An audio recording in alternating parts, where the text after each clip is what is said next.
Hey everyone, it's Hannah Fletcher. Welcome back to Muse. I am speaking with Aaron Goldenberg. First of all, happy Friday. How are you feeling? Happy Friday. I feel so good. It's been a long week and I just worked a shift at the restaurant this morning. But I made some good tips and had conversations with several people that recognized me from TikTok and they were super nice. And yeah, it's been a long day, but a good day. That's awesome. So, obviously, I want to talk to you all about TikTok and everything. We have so much to cover. First of all, I have to ask you, how did you find yourself creating content in the first place? Was this something that you've always wanted to do? I know you also have an acting background, and we'll get to that as well. But talk to me about your content creation journey and how you kind of got into the realm of content creation in the first place. So honestly, I started creating like films with my friends in the neighborhood when I was like 10 years old with a VHS camera recorder, where editing back then was rewinding over the VHS and then starting a new take. So that was where I kind of first began. Then like iMovie for the Mac came around and I got super into that. So even like as a young kid, early teenager, I was really into creating my own stuff and telling stories. And I started writing terrible screenplays when I was like 13. Um, um, but anyway, after that, more recently, I yeah, I once I finally jumped onto the Instagram train, I came across creators that I really loved in the LGBTQ comedy space, like Jimmy Fallon and Johnny Sibley, who were just making me laugh so much with their stuff. And I tried to emulate that. Which back then we nobody was really doing vertical videos. It was still all like in a square. So you've got like a caption up top and then on the bottom. And it's just funny to see how content and even just posting has evolved over the next couple of years. I'm one of those people that joined TikTok early pandemic, and that's kind of when the ball like really got rolling. None of my other content had with the exception of like a video that does okay here and there, but I had like 2,000 followers on Instagram. Um, and then TikTok came along and my I think unluckily on one hand, my very first video went viral. So I was like, oh my gosh, this is gonna be so easy and fun and whatever. And it's been fun and it's been a great journey, but definitely had like struggles and learning experiences along the way, just learning about algorithms and kind of, niche in terms of content creation and style and all that. So yeah, the shorter version of that is always been interested in creating content in some way and telling stories. And then, TikTok and Instagram, specifically like Reels has really opened up a new avenue to do that in the last few years. That's so wonderful. I resonate with you so hard on the whole VHS situation. I was part of that era where it was like the Logitech webcam that you would like install on the Yeah. top of your computer. And if I shift over here, it would take 10 minutes for you to see that. And then all like the 3D filters and all of like the oversaturation, like that whole yeah, that Mhm. whole vibe of everything. So Yeah. We're I older than we look, I guess, maybe yeah, is exactly. That's exactly what it amounts to. yeah.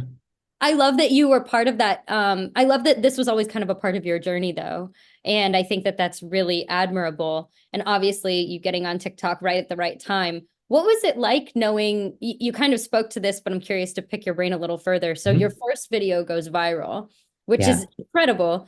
But what did it feel like kind of navigating through the algorithm and kind of doing like a deep dive on like, okay, well, this worked. And then maybe you post another video or another video and it's not working maybe as well as that one did. Do you find yourself getting discouraged? How did you stay on track with everything? What did that look like?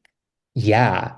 Um, okay, so basically the way it went was first video went viral and I said, this is great. I'm gonna create a sequel to this video because obviously people like the first one. The Right. sequel was seen by maybe 1,000 people, and I was like, oh, okay, that's weird. But I'll create another sequel, and maybe the next one will do well. That one also didn't do well, and so I was kind of confused. And again, I was very new to TikTok. I don't know how many followers I had at that point, but it's not like I all of a sudden went up to like 50,000 overnight. Right. Um, so I think the next one I did was like just a series of dad jokes videos. And then I kind of told a little bit of my story. So more like talking to the camera or like put a finger down was a big trend at that time. So I was just trying to like hop on different trends and use different effects on TikTok and really figure things out. When things finally really took off for me was later in 2020 when I discovered that I was really good at and loved doing duets. So people that would do like a comedic POV where there was space enough for me to insert a response line. I had the time of my life doing those. I did a ton with this one content creator called I think his username is Tucker Comedy. Yes. Um, Love him. yeah, Yeah. with Tucker, he's probably the one I did the most with, but plenty of other people, Caitlin Riley, Nikki, Nicole Dubois, um, and many other people. Some just as like a one-off, like, oh, that video is funny, I'll do one. But I did multiples with all of those folks. And that was really where the following started, picking up a lot. But then I also knew that I wanted to create content that wasn't reliant on somebody else coming up with something really funny first. I wanted to, do my own stuff. So, um, yeah, again, and then I think as we probably know in this space, like algorithms are always changing. So sometimes even if something is working and is still uh, something of quality and is still funny, it doesn't mean the algorithm is going to pick it up that day. Or I've even had one insane example that I have is I have a video that on Instagram is my highest viewed Instagram video, I think, or one of them. It had something like 15 million views on Instagram. Wow. And on TikTok, that same exact video had 35,000 views, which is like 0.001 of the I don't know the percentage, but it was just really wild to me that the exact same video, which clearly has a potential audience on Mhm. a different platform, can do so vastly different. That is such a fascinating thing to think about. I never really kind of thought about the idea of, and I mean, you should cross share the content as much as you can because you worked so hard on it in the first place. Why not?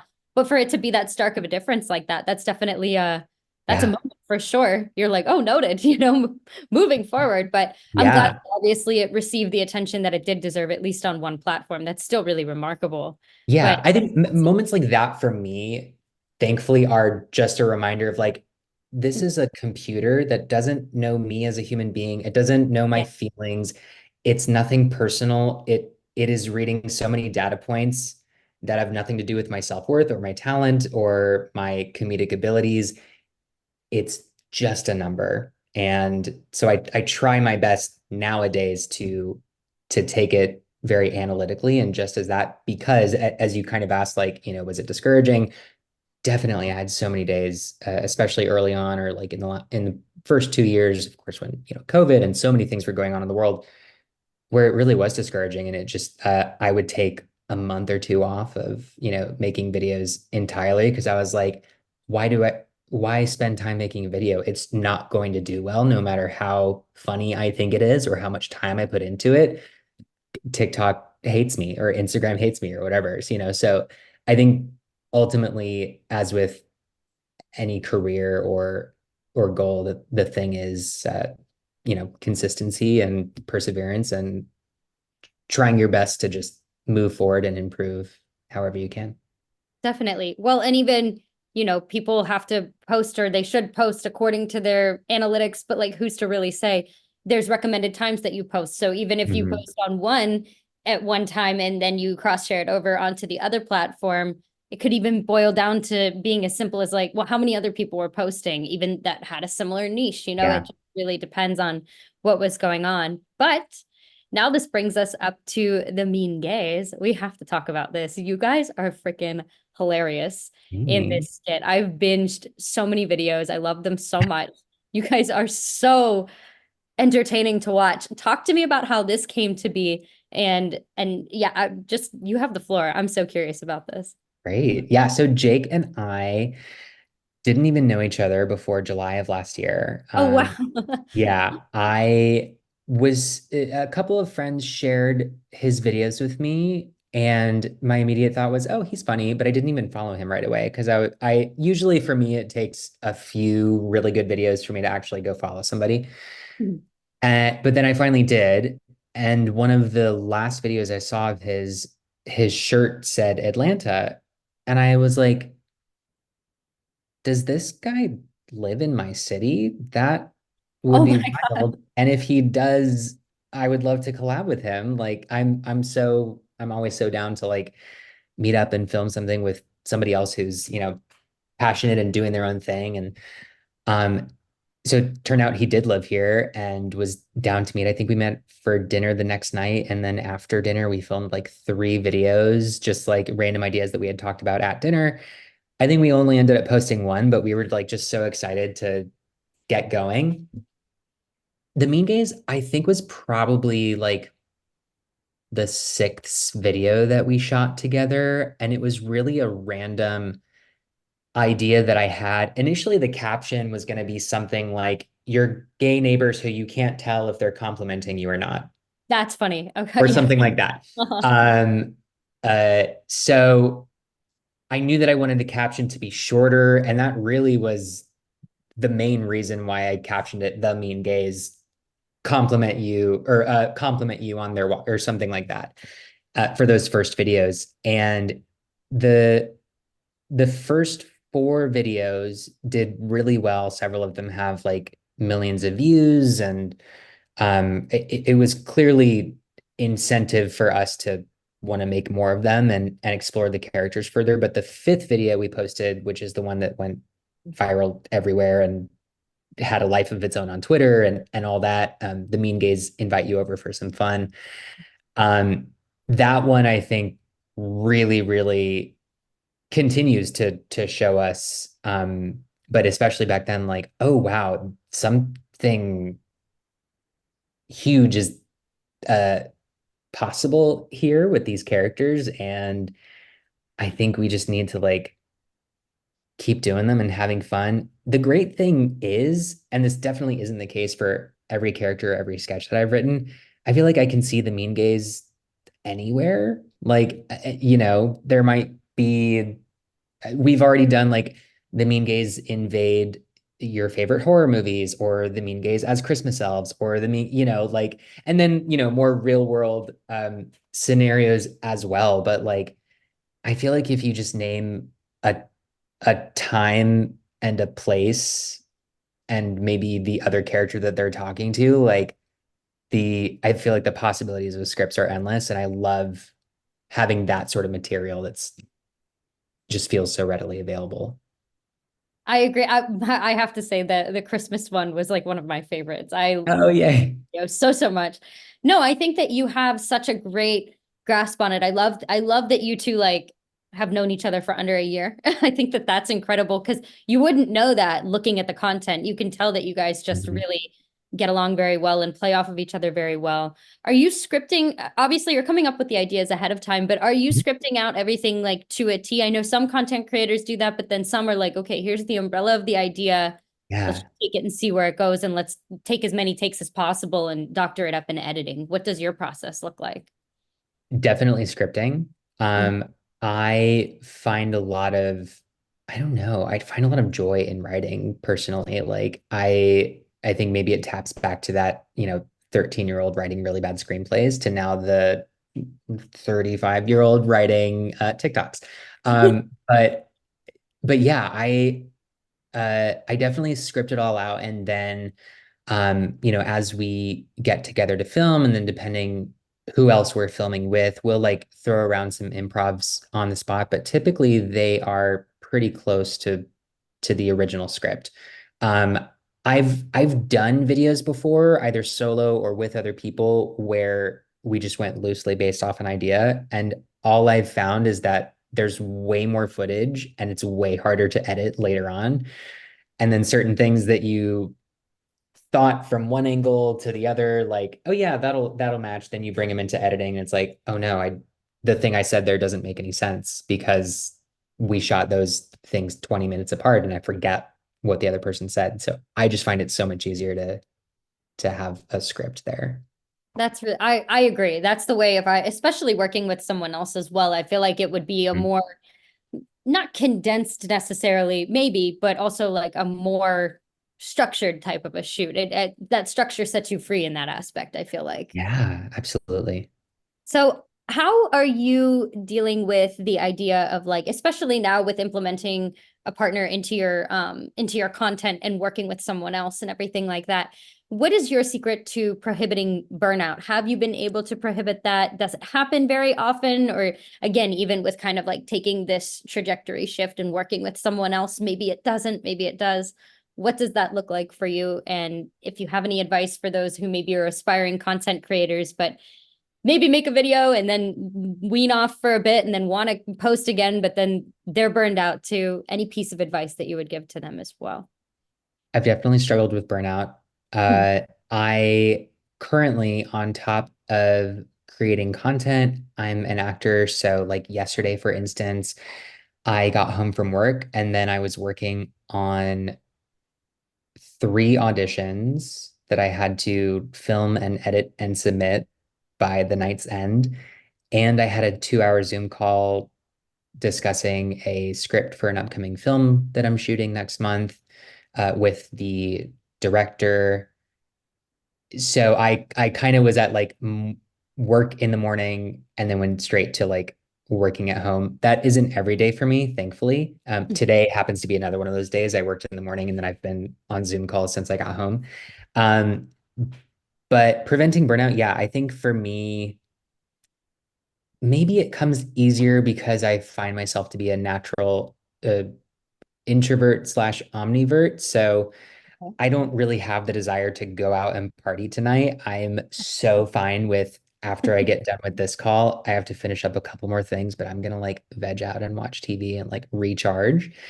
Um, but yeah, I think one way that I prevent burnout is trying to prioritize and ask myself like what actually needs to be done because I'm very much the type of person that at times everything feels like an emergency.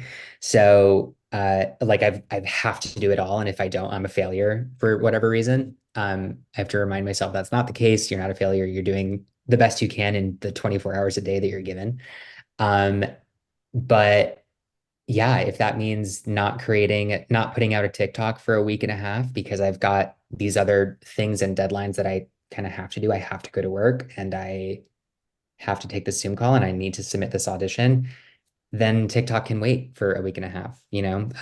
I wish I had more hours in the day or that I had like a team that, films and edits my videos for me, but that's, not the reality right now. So Yeah. I think just trying to accept, yeah, accept things as they are and realize that you don't have to do the most all the time.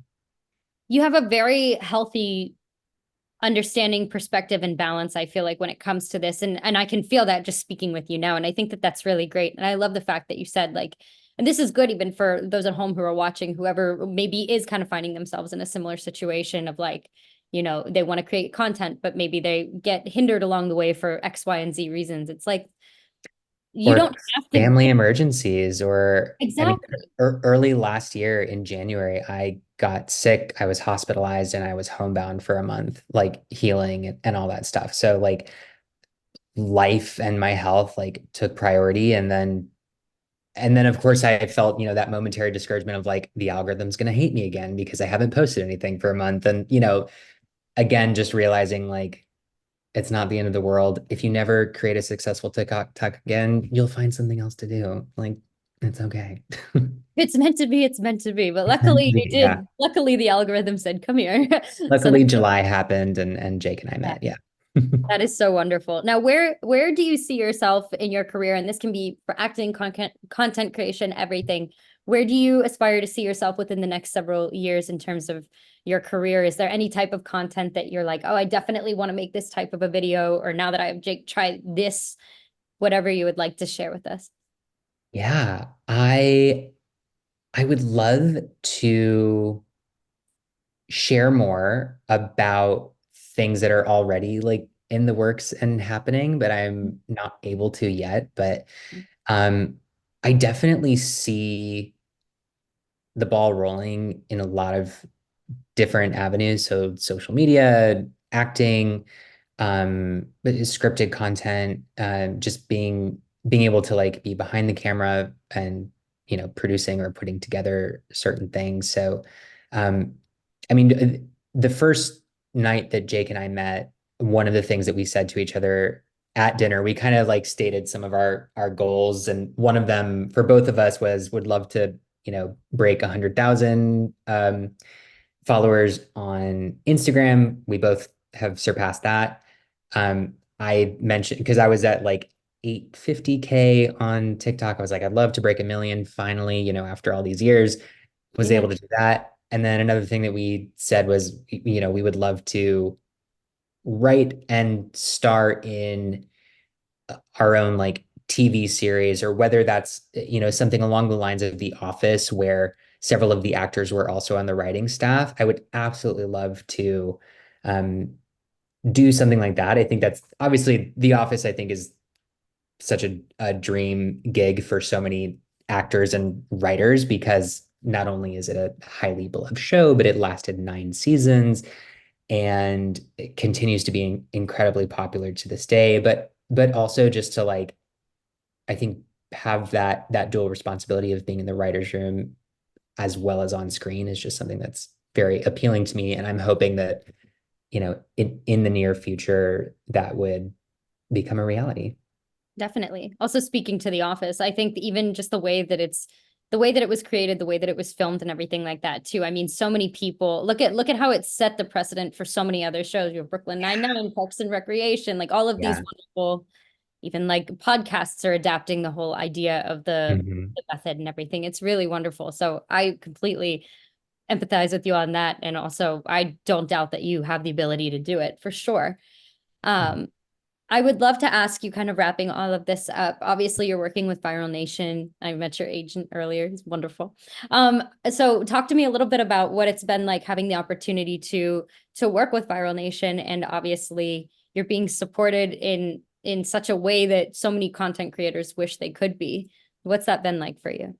Yeah, I have been through several social media agents prior to Viral Nation, Mhm. and so I was just kind of expecting, I knew that like several pretty big creators and people that I follow were repped by Viral Nation. So that at least told me that they were legit. Whereas my other agencies at that point, I hadn't heard of them and didn't know anybody that was repped by them. So it was kind of like a real trust situation.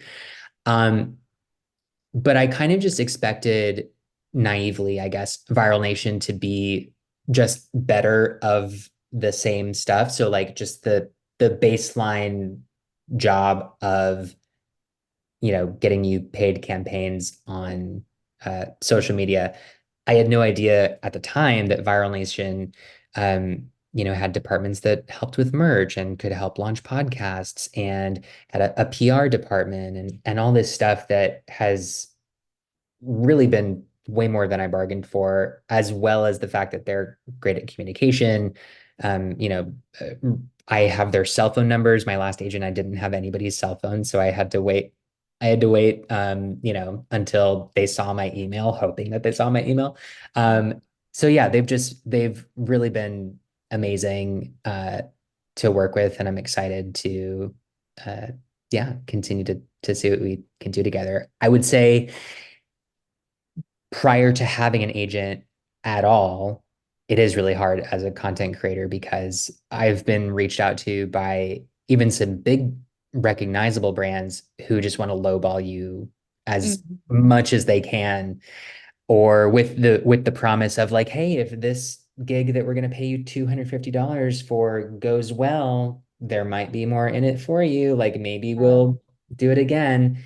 Um, and every time I've done the gig for $250 and then not been uh, contacted again by them. So I was like, wow, they really got their money's worth there. So I Oh, think, yeah. working with a reputable agent who's able to negotiate, but more of what you're following and your content is worth, is just such a gift as a creator, especially where, um, yeah, some companies are are cheap. I was trying to find No, a it's good word for it, yeah. but yeah. It's true. And that is one thing that I love about the company as well with Viral Nation. They're like a one-stop shop almost, Yeah. and they are able to meet all of your needs. And I feel like this is hopefully a model that other agencies out there, especially for like content creators, because a lot of people kind of fall into content creation as opposed to like, whereas you and I for acting, like I went to school, I got my degree. And Mhm. so I was like, okay, well, I understood the idea of what an agent and a manager looks like. Whereas a lot of people with content Right. creation, that's not really the case. So Mhm. I think that they're setting a really great model for hopefully other agencies to adapt and to latch on to. And it's so nice speaking with people like you and other content creators that are very happy, and it's very evident. And that makes me so happy being able to see you guys so happy. I love that. But thank you so much for speaking with us. Anything that you would like to plug in terms of social media handles, I'd love to give you the space to do that before we close out. Sure. You can follow me anywhere at Aaron Goldyboy. That's AARONGOLDY boy. Um, and yeah, there's some announcements coming soon that I'm sure I'll share there and might be in the news and stuff like that. So yeah, again, I can't talk about it right now, but I'm very excited for the next few months. That's awesome. Well, I will definitely stay attuned to everything going on. Congratulations on all of your success. And thank you Thank so much you. for spending time with us today. We really appreciate it. Yeah, thanks so much for having me.